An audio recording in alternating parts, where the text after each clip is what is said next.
ഗർഭിണികളുടെയും പാലൂട്ടുന്ന അമ്മമാരുടെയും THR വിവരങ്ങൾ nominee option ഉപയോഗിച്ച് എങ്ങനെയാണ് പോഷൻ ട്രാക്കറിൽ ചേർക്കേണ്ടത് എന്നതിനെക്കുറിച്ചാണ് ഈ ഒരു വീഡിയോയിൽ പറയുന്നത്. അതായത് ഗർഭിണികൾക്കും പാലൂട്ടുന്ന അമ്മമാർക്കും നേരിട്ട് അങ്കണവാടിയിൽ എത്താതെ തന്നെ അവരുടെ വീട്ടിലിരുന്നു കൊണ്ട് THR സ്വീകരിക്കാൻ സാധിക്കുന്നതാണ്.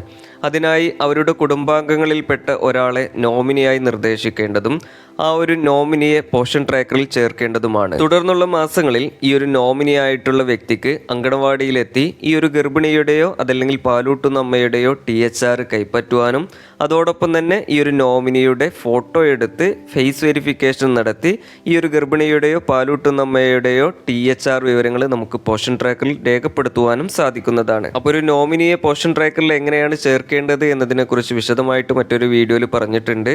ആ ഒരു വീഡിയോ പ്രകാരം നിങ്ങൾക്ക് നോമിനിയെ പോഷൻ ട്രാക്കറിൽ ചേർക്കുവാൻ സാധിക്കുന്നതാണ്. അത്തരത്തിൽ നോമിനിയെ ചേർത്തതിന് ശേഷം മാത്രമേ നോമിനി ഓപ്ഷൻ ഉപയോഗിച്ച് നിങ്ങൾക്ക് THR രേഖപ്പെടുത്തുവാൻ സാധിക്കുകയുള്ളൂ. അപ്പോൾ ഈ കാര്യം നിങ്ങൾ പ്രത്യേകം മനസ്സിലാക്കേണ്ടതാണ്. അപ്പോൾ ഇത്തരത്തിൽ നോമിനി ആയിട്ടുള്ള ഒരാൾ ഒരു ഗർഭിണിയുടെയോ അതല്ലെങ്കിൽ ഒരു പാലൂട്ടുന്ന അമ്മയുടെയോ THR കൈപ്പറ്റിയതിനു ശേഷം അവരുടെ THR വിവരങ്ങൾ പോഷൻ ട്രാക്കറിൽ രേഖപ്പെടുത്തുന്നതിനായിട്ട് ആദ്യം ഡെയിലി ട്രാക്കിംഗ് എന്ന രജിസ്റ്റർ ഓപ്പൺ ചെയ്യുക. അതിനുശേഷം THR HCM എന്ന രജിസ്റ്റർ ഓപ്പൺ ചെയ്യുക. അപ്പോൾ ഇതേ രീതിയിൽ ഗുണഭോക്താക്കളുടെ രജിസ്റ്ററുകൾ നമുക്ക് കാണാൻ സാധിക്കും. അതിൽ പ്രഗ്നൻ്റ് വുമൺ അതുപോലെ തന്നെ ലാക്ടേറ്റിംഗ് മദർ ഈ രണ്ട് രജിസ്റ്ററിൽ മാത്രമേ നമുക്ക് നോമിനി ഓപ്ഷൻ ഉപയോഗിച്ച് THR രേഖപ്പെടുത്താൻ സാധിക്കുകയുള്ളൂ. അപ്പോൾ ഉചിതമായിട്ടുള്ള ആ ഒരു രജിസ്റ്റർ ഓപ്പൺ ചെയ്യുക. അപ്പോൾ ഇതേ രീതിയിൽ ഗുണഭോക്താക്കളുടെ ലിസ്റ്റ് നമുക്ക് കാണാൻ സാധിക്കും. അതിൽ THR രേഖപ്പെടുത്തേണ്ട ഗുണഭോക്താവിൻ്റെ പേരിന് വലതുവശത്ത് കാണുന്ന THR എന്ന ഒരു ഓപ്ഷനിൽ ക്ലിക്ക് ചെയ്യുക. അപ്പോൾ ഇതേ രീതിയിൽ THR രേഖപ്പെടുത്തുന്നതിനുള്ള ഫോം ഓപ്പൺ ആയിട്ട് വരും. ഫോമിൽ ഏറ്റവും മുകളിലായി തന്നെ ഗുണഭോക്താവിൻ്റെ പേര് കാണാൻ സാധിക്കുന്നതാണ്.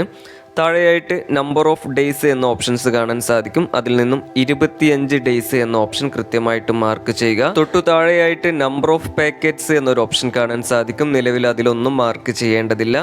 അതിന് താഴെയായിട്ട് ഫേസ് മാച്ച് എന്നൊരു ഓപ്ഷൻ കാണാൻ സാധിക്കും. അപ്പോൾ ഇവിടെയാണ് നമ്മൾ പ്രത്യേകം ശ്രദ്ധിക്കേണ്ടത്. അതായത് ഒരു ഗുണഭോക്താവിൻ്റെ പ്രൊഫൈലിൽ നമ്മളൊരു നോമിനിയെ ചേർത്തിട്ടുണ്ടെങ്കിൽ ഈ ഒരു ഫേസ് മാച്ച് എന്നതിൻ്റെ താഴെയായിട്ട് നമുക്ക് 2 ഫോട്ടോകൾ ഇതേ രീതിയിൽ കാണാൻ സാധിക്കും. ഇനി അഥവാ ഇവിടെ ഒരു ഫോട്ടോ മാത്രമാണ് കാണുന്നത് എങ്കിൽ നമ്മൾ ഈ ഒരു ഗുണഭോക്താവിൻ്റെ പ്രൊഫൈലിൽ നോമിനിയെ ചേർത്തിട്ടില്ല എന്നാണ് അർത്ഥമാക്കുന്നത്. അപ്പോൾ ഇത്തരത്തിൽ 2 ഫോട്ടോ കാണുന്നുണ്ടെങ്കിൽ നമുക്ക് ഈ ഒരു ഗുണഭോക്താവിൻ്റെ പ്രൊഫൈലിൽ നോമിനിയെ ചേർത്തിട്ടുണ്ട് എന്ന് മനസ്സിലാക്കാം. അപ്പോൾ ഇതിൽ ഏറ്റവും മുകളിൽ കാണുന്ന ആ ഒരു ഫോട്ടോ ആ ഒരു ഗർഭിണിയുടെയോ അതല്ലെങ്കിൽ ആ ഒരു പാലൂട്ടുന്നമ്മയുടെ തന്നെ ഫോട്ടോയാണ്.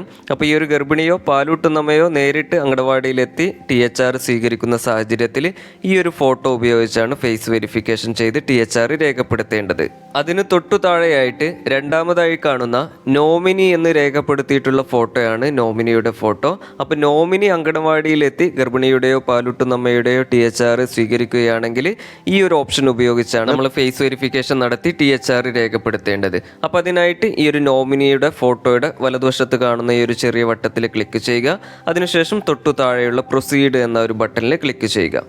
അപ്പോൾ ഇതേ രീതിയിൽ ക്യാമറ ഓപ്പൺ ആയിട്ട് വരും. ക്യാമറ നോമിനിയുടെ മുഖത്തിന് നേരെ സ്ട്രെയിറ്റ് ആയിട്ട് പിടിക്കുക. അതിനുശേഷം നോമിനിയോട് ക്യാമറയിലേക്ക് കൃത്യമായി നോക്കി ഒരു തവണ കണ്ണ് ബ്ലിങ്ക് ചെയ്യാൻ പറയുക, അഥവാ കണ്ണൊരു തവണ ചിമ്മി തുറക്കാൻ ആവശ്യപ്പെടുക. അപ്പോൾ ഇതേ രീതിയിൽ വെരിഫൈങ് ഇമേജ് പ്ലീസ് വെയിറ്റ് എന്നൊരു സ്ക്രീന് കാണാൻ സാധിക്കുന്നതാണ്. അല്പസമയത്തിനുള്ളിൽ ഫേസ് ഒതന്റിക്കേറ്റഡ് എന്നൊരു സ്ക്രീന് കാണാൻ സാധിക്കും. തുടർന്ന് THR ഡിസ്ട്രിബ്യൂട്ടഡ് സക്സസ്ഫുള്ളി എന്നൊരു സക്സസ് സ്ക്രീനും കാണാൻ സാധിക്കുന്നതാണ്. അതിനുശേഷം ഗോ ബാക്ക് എന്നൊരു ഓപ്ഷനിൽ ക്ലിക്ക് ചെയ്ത് പുറകോട്ട് പോരാവുന്നതാണ്.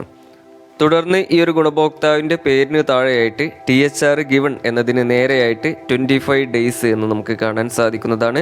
അതുവഴി ഈ ഒരു ഗുണഭോക്താവിന് THR രേഖപ്പെടുത്തിയിട്ടുണ്ട് എന്ന് നമുക്ക് ഉറപ്പുവരുത്തുവാൻ സാധിക്കുന്നതാണ്. അപ്പോൾ ഈ രീതിയിലാണ് ഏതെങ്കിലും ഗർഭിണിയുടെയോ അതല്ലെങ്കിൽ പാലൂട്ടുന്നമ്മയുടെയോ THR നോമിനി വന്ന് കൈപ്പറ്റിയാൽ അവരുടെ ഫേസ് വെരിഫിക്കേഷൻ ചെയ്യേണ്ടതും THR രേഖപ്പെടുത്തേണ്ടതും. അപ്പോൾ ഇത്രയും കാര്യങ്ങളാണ് ഇതുമായി ബന്ധപ്പെട്ട് നിങ്ങളിലേക്ക് പങ്കുവയ്ക്കാനുള്ളത്.